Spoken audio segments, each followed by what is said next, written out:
Hello, everybody. It's Phil Lee returning with another episode of Civil War Chat. Today is Tuesday, the 13th of July.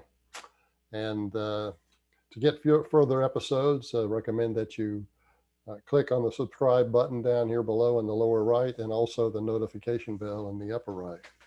What I'm going to do today is a little bit different. Typically, I have a prepared text that I read to you, but I'm just going to talk today about three topics that kind of in current events that link back to episodes or memories concerning the Civil War and Reconstruction. So the first topic will be Cuba and what's going on in Cuba, and in terms of the demonstrations that happened on Sunday. The second topic will be this decision by the Biden administration to go out and hunt people down to make sure that they take the vaccinations. I've got some things to say about that that sort of link into the Cuba situation. And then third is the situation in Texas, where you have the Democrats abandoning the legislature to avoid having a quorum in the legislature so that the Republicans can't get any bills passed, even though they would have a majority and could pass them. So first, let me start with Cuba. One of the things that I think is relevant here is a book I read called Waiting for Snow in Havana, which was written by a Cuban refugee, roughly about my age. I'm 73. So he came to Cuba when Castro took over as a boy. And he worked his way up to a point where he became a professor at Yale University. And his name is Carlos Eyre. He wrote Waiting for Snow in Havana around 2005. And the reason he did it is that he saw that during this Elio Gonzalez episode, in which there was a boy that had come to America from Cuba, and his father in Cuba wanted him back, but his family in Miami wanted to keep him here. This was actually during the Clinton administration. So that turned out to be a big flap. But what Carlos Eyre saw was a lot of people in the United States were beginning to warm up to the Cuban government. Like, oh, it's not so bad, you know. I mean, we had détente with Russia, we had détente with China. Why can't we have détente with Cuba? And he wrote the memoir Waiting for Snow in Havana because he knew that the Cuban government was bad, and that the people like me that are Anglo-Saxon Americans, we didn't really know what it was like down there. And his point was it was real bad. But I remember in reading that thing, a couple of points he made, I remember by quote. And that is, show me history untouched by memories, and you show me lies. Show me lies not based on memories, and you show me the worst lies of all. So what he's saying here, hey, I was a boy in Cuba. I remember what it was like. And the people that are, talking about how the government has reformed in Cuba, they don't know what the hell they're talking about. So what we saw here on Sunday, the 11th or something of July, the big demonstrations in Cuba by the citizens because there's not enough food, there's the electricity, they're having rolling blackouts and all that sort of thing. It looks like Carlos Eyre was right. What you saw the next day, Monday, everything was shut down. Cuba shut off the internet. It's chilling, but it's Cuba, 11 million people. And what's really more chilling to me is that we're seeing the same kind of thing here in the United States, except that the Democrat Party has really formed a coalition with big tech in Silicon Valley, the consumer-facing companies in Silicon Valley and Amazon up in Seattle, in which they censor viewpoints that are contrary to those of the Democrat Party. It doesn't have to be the government if you've got people like Twitter and Google and Amazon and Apple all censoring voices that value tradition. The other thing about it is that in terms of the Civil War, at my age, I can remember leaving the city that we lived in. We lived in a small city in the South. 10 minutes outside of the city, I would see the sharecropper shacks. Now, I grew up in the city. I wasn't poor, but I saw it easily. And any kind of car ride, 10 minutes outside the city, there they were, the sharecropper shacks. And the point is, they were not just blacks. Perhaps even the majority were whites. I can't be sure, but there were many, many whites. I know the statistics show that as late as 1940, half of all sharecroppers were white. I lived in a poor state where it might have been even more than half. But the academics teach it as though, sharecropping was something that was invented to abuse and take advantage of the black worker. No. A great many whites were sharecroppers. I saw it. And I'm not going to let, some professor tell me that I didn't see it.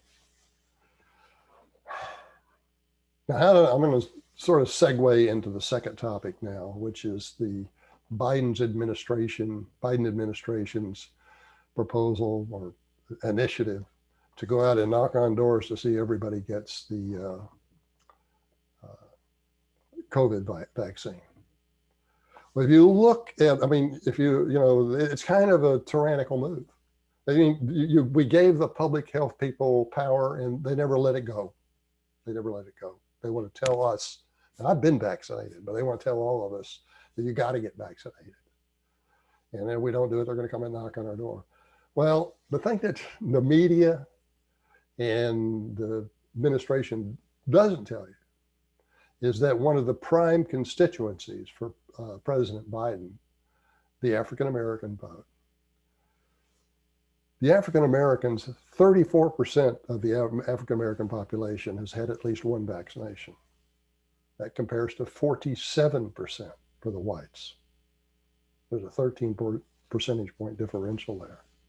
If you look at the states with the lowest acceptance of vaccinations, Louisiana, Wyoming, Arkansas, Mississippi, and Alabama. Except for Wyoming, they all have high black populations. Wyoming has 1% black. But if you take all five, including Wyoming, the average black population in those five is 24%. Now compare that to the 5 states that have the highest percentage in penetration of vaccinations, COVID vaccinations: Vermont, Massachusetts, Maine, Connecticut, and Rhode Island. The average percent of those states' population that is black is 7%. So the bottom 5 have 3.5 times more blacks on a percentage basis as a percent of their population.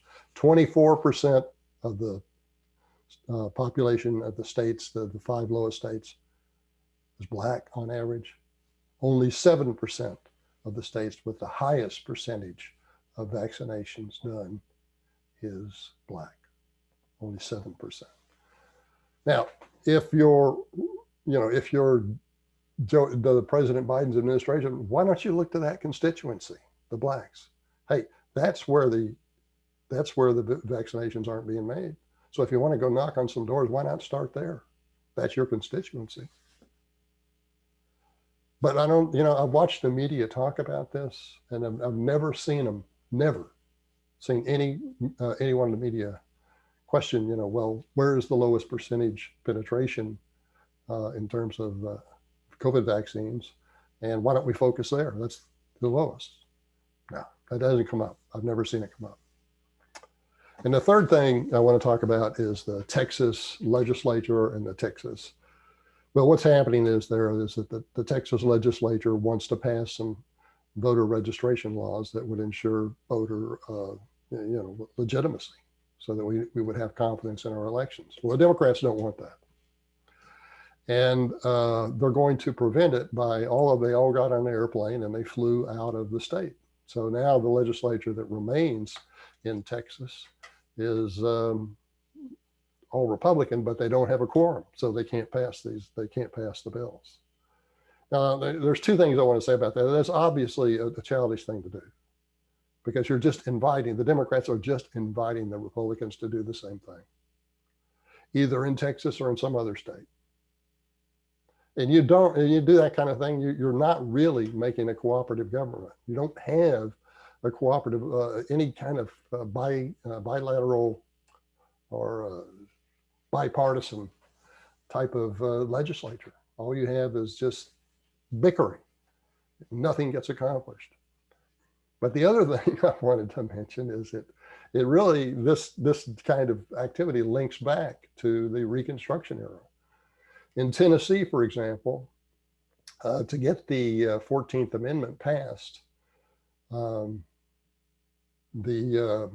Republicans, well, the Democrats basically did the same thing that the Democrats in Texas are doing, except that they couldn't all get on a plane and fly out of the state. So what happened is that the legislature in Tennessee, under the scallywag Parson Brownlow, wanted to pass and help ratify the 14th Amendment. And I think they became the first state to actually do that, even before the northern states, because it was a scallywag regime.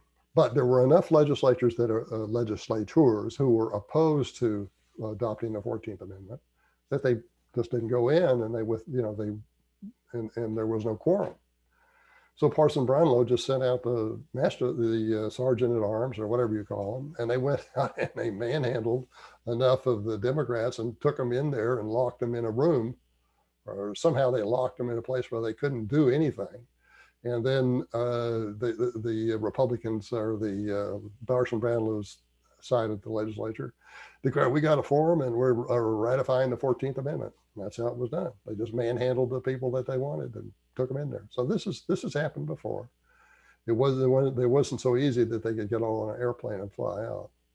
And the other thing that I want to mention about this is that the way the academics teach the Reconstruction era, they tell us that the Reconstruction governments, the carpetbag governments, really improved the state services, public education and that sort of thing.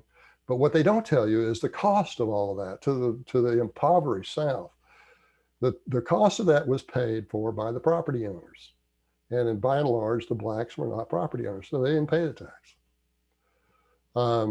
But anyway, that was one reason, and that's, we saw that in Gone with the Wind, that episode where Scarlett, saves Tara from a tax sale. She goes and tries to get Rhett Butler to pay the money to pay the tax on Tara. Somehow she got that done, but that was a fictional representation of actual events. I think at one point, 20 or 25% of all the property in the state of Mississippi was available for tax sale. It happened all over the South, and because the property taxes were just raised to take care of all these things that the Republicans wanted, the radical Republicans and the carpetbag regimes wanted to spend the money on. Most of the money was actually spent on filling the pockets or lining the pockets of the government people, the carpetbaggers and the scallywags. And then once they bankrupted the states, then they left. But anyway. What they tell you in college now is that the resistance to the radical Republican regimes was all about race, and that was all it was about. Not really true, because if you go and look at the constitutions that were written after the Republican regimes were kicked out, one after another, all of them minimized the cost of government. They didn't want any kind of centralized government, much less the Washington government. They didn't want a lot of power in the state capitals. And Texas is a good example. Texas, they were so angry with the way that the legislature acted that once they got rid of the carpetbaggers, the new constitution would only allow the legislature to meet every other year. So they couldn't meet every year and pass new laws. Like basically, Texas was telling their representative, we don't trust government. All you guys do when you get together is you pass laws that basically raise our taxes. So they said, all right, here's the deal. You can meet every other year, but not every year. And on top of that, you can only meet for 60 days. You better get your damn business done in 60 days. You don't need to become some sort of a bureaucracy that never goes away. You got 60 days to get it done. Now, if you go beyond 60 days, we're going to give you, I can't remember the limit, but you can go beyond 60 days. But here's the deal. For the first 60 days, you get paid $5 a day. Every day thereafter, it's $2 a day.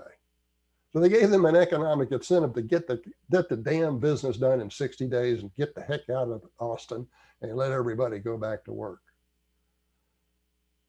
And that was typical of all the new so-called Redeemer governments that succeeded the radical Reconstruction carpetbag and scallywag governments. Now you can get that from Southern Reconstruction by Philip Lee. $22 at Amazon and $25 from me if you'd like it autographed. And if you're in the United States, I'll pay postage. To get through to me, you just email me. Phil_Lee. Phil is PHIL_Lee, LEIGH at me.com. Okay, that's our show for today, and thanks for watching.